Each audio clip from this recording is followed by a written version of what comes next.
벽의 조각을 보면서 잠깐 가졌던 역사 공부 시간. 양자경이 대사 중 강조했던 부분 중 고대에 번성하게 된 문명이란 내용이 있었습니다. 하지만 갑자기 나타난 악마들의 공격이 있었고 조상들은 수호자와 함께 이들과 싸우고 겨우 이들을 봉인했다 말합니다. 여기서 주목할 부분은 바로 문명과 번성이란 키워드와 수호자입니다.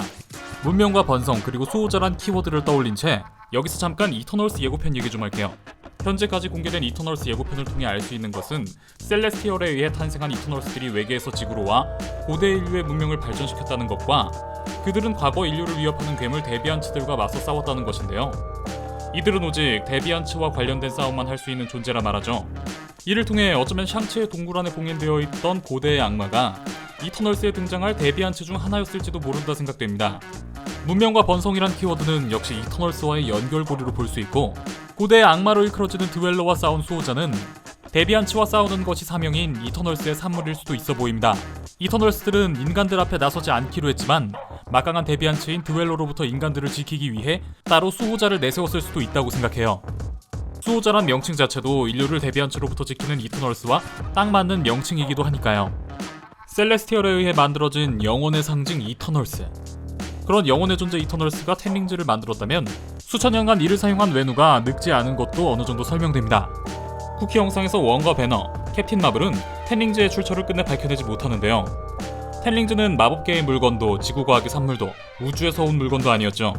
그 이유는 이 물건이 셀레스티얼에 의해 탄생해 지구에 온 이터널스들이 이곳 지구에 와서 만든 셀레스티얼의 기술로 만든 메이드인 지구 물건이기 때문입니다. 수천 년간 지구에 있었지만 아무도 그 존재를 모를 정도로 잘 숨어 있었던 이터널스들이기에 그들에 의해 만들어진 텐링즈의 출처는 알 수 없는 게 당연하겠죠.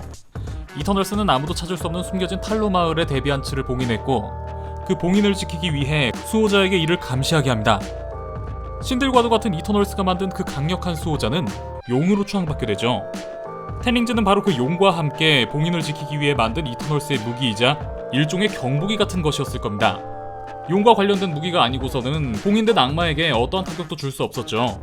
그럴진데 텐링즈로 샹치가 마지막에 그 악마를 끝내버릴 수 있었습니다.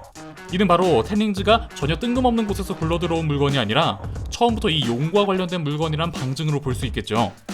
하지만 어떠한 연유로 이 텐링즈는 사라지게 되고 그 사라진 텐링즈를 외누가 얻게 됩니다.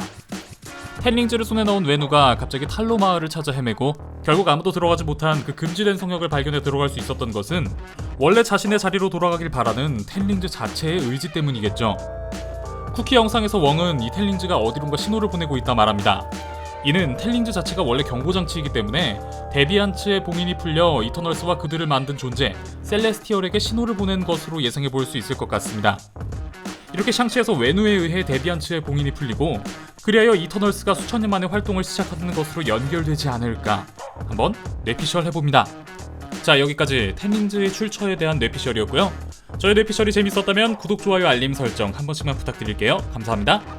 그럼 지금까지 뇌피셜의 한계를 모르는 명탐정 뇌피셜록 미노타우루스였습니다.